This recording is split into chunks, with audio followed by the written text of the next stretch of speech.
Hello, you wonderful people, and welcome to another episode of Crime Centric. This being a show where I talk about the crime dramas that I like. For this episode, I'm going to talk about the latest episode of The Blacklist and Rush Hour. Now, in this episode of The Blacklist, mainly, it's split between two things. One, the whole Solomon escaping thing, which is like crap. I did like that beginning where it's basically like the Cabal is like, yeah, you're a loose end, so basically the Cabal wants you dead, but he gets saved. And I was kind of wondering, I was like, is this some twisted game by Red? Is Red killing off the Cabal just to save him, just to be like, okay, he needs Solomon for something, but then when Solomon goes up to a car, it pulls up because that person's behind everything, and he's like, who are you? It's like, oh, it's not Red, it's someone we don't know. It bounces between that and Liz's wedding.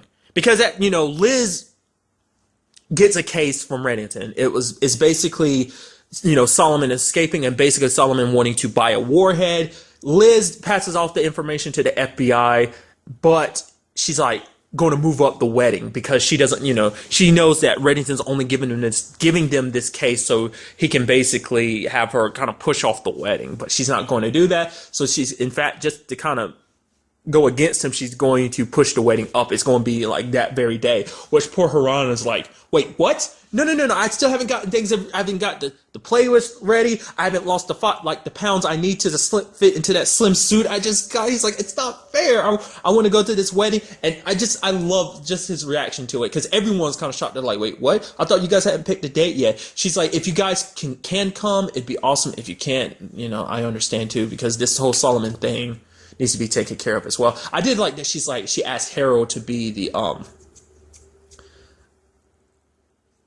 God, I'm blanking on it. Officiate the wedding,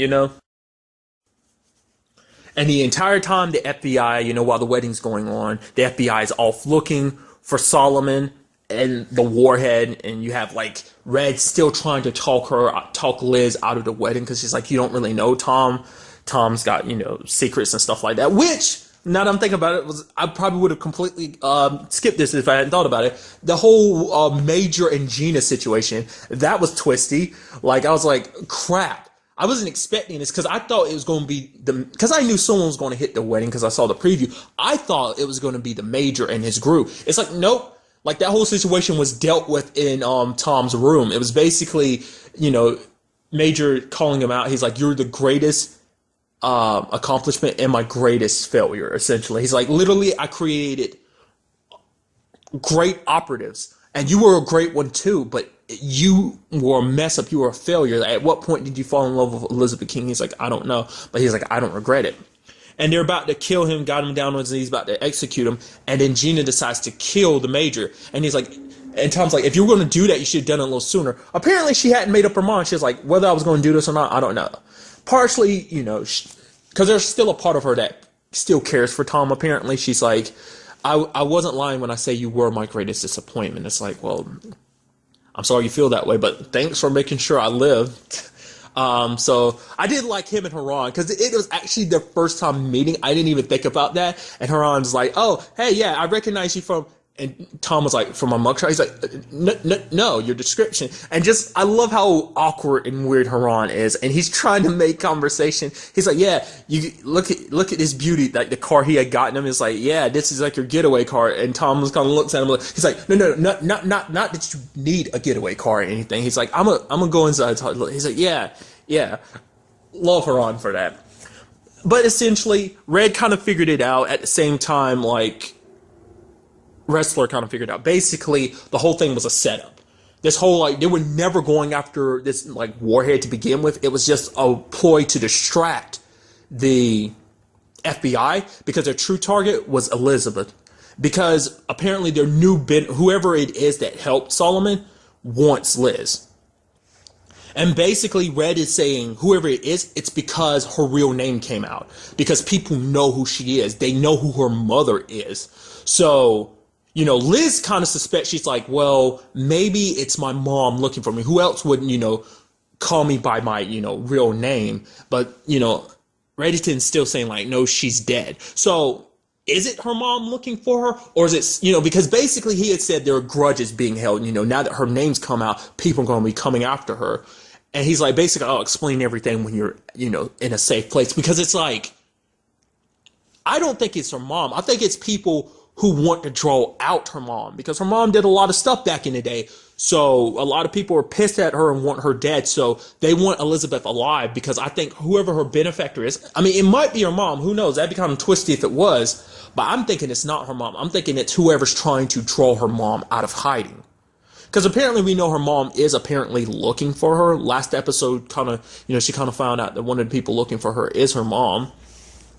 Maybe, she's kind of in hiding, and getting Elizabeth means drawing her out. I don't know.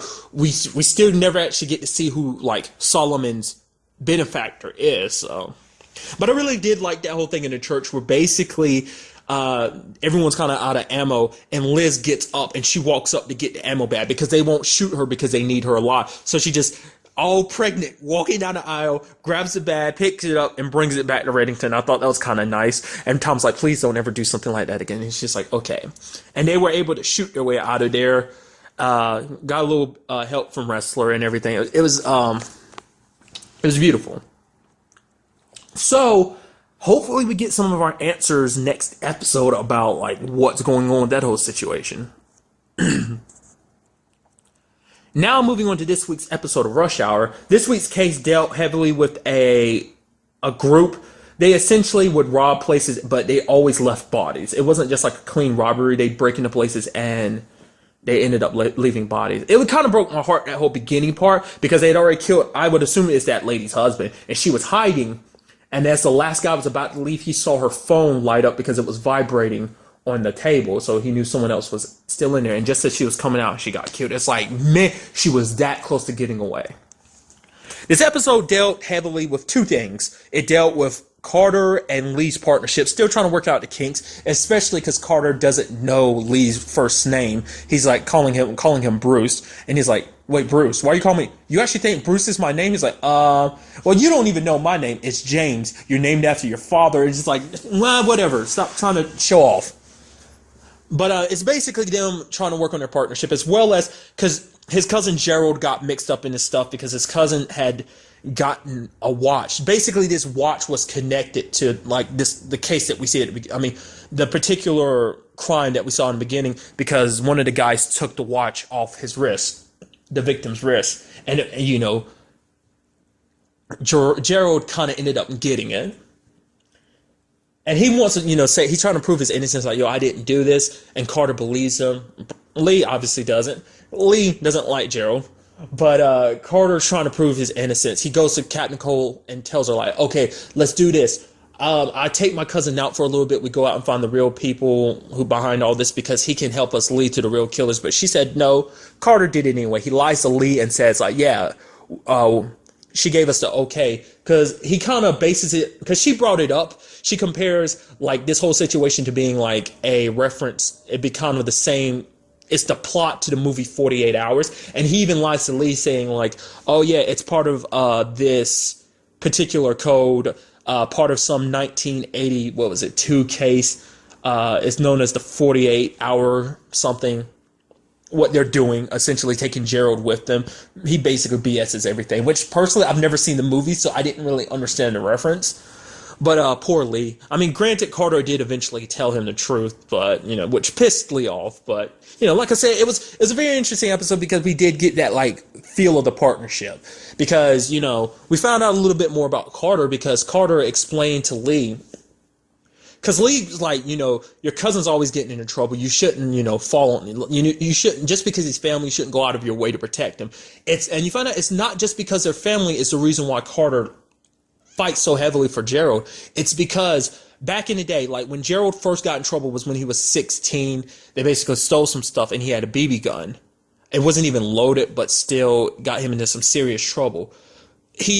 Carter ends up admitting to Lee, like the one who he was with, because he had a partner during that whole thing. His partner was Carter, but his cousin took the rap for everything. He told Carter to run and let himself get captured because he didn't want like Carter to mess up his future. And he's like, ever since that happened, not once has Gerald blamed him, not has Gerald, ever ask for anything. It's like, oh, you owe me for this. He was just looking out for his cousin, and it's like he's trying to do the same because he owes Gerald for that. Because if it wasn't for Gerald, who knows, Gerald interfering back then, if it wasn't for that, Carter wouldn't be on the path he is right now. He probably wouldn't be a cop right now. He'd probably be kind of in the same situation Gerald's in, just always kind of down on his luck and always getting mixed up in crap. Illegal crap, to be precise. And I thought it was very interesting because you can kind of see it did affect Lee, because Lee did help Gerald at the end of the episode. Granted, he was like, Carter's about to say, hey, Lee did this for you. He's like, no, this was all Carter. Carter did it behind my back. I still think you're nothing but garbage. You're scum. And I was like, wow, I know you're trying to pretend like everything's like that you didn't help him out, but did you have to go that far as call him garbage? But I guess, and even Gerald is like, yeah, I expect that from him. That's meaning like if Lee had told him the truth, it would have, Gerald wouldn't have believed him anyway. And I love how, like, he's like, would it have, Carter's like, you could have told him the truth, but Lee's like, would have, ended with a hug and whatnot. He's like, yeah, but, that's fine. They ended up obviously catching the bad guys, and they ended up finding them because that's how they were picking the houses, because one of the guys was painting the houses. Like, he ended up using a very distinct pattern that matched, the different houses that got robbed. Some of my favorite points in this episode was when Gerald tried to rush, because he saw Carter get, tied up by the people that own the club they were checking out, because they were looking for Sticky J. Weird name, but okay. Essentially, Gerald had kind of got distracted, so he didn't have Carter's back, and kind of got, snatched up. And Gerald sees this, and he tries to like back up. He's just like revving himself up, and he runs towards the door and tries to like bust it down. Hits the door as hard as possible, failing miserably, and ended up knocking himself out. Granted, you got to give him credit because he tried his best. That was going to be epic, but sadly, it ended up being epically terrible.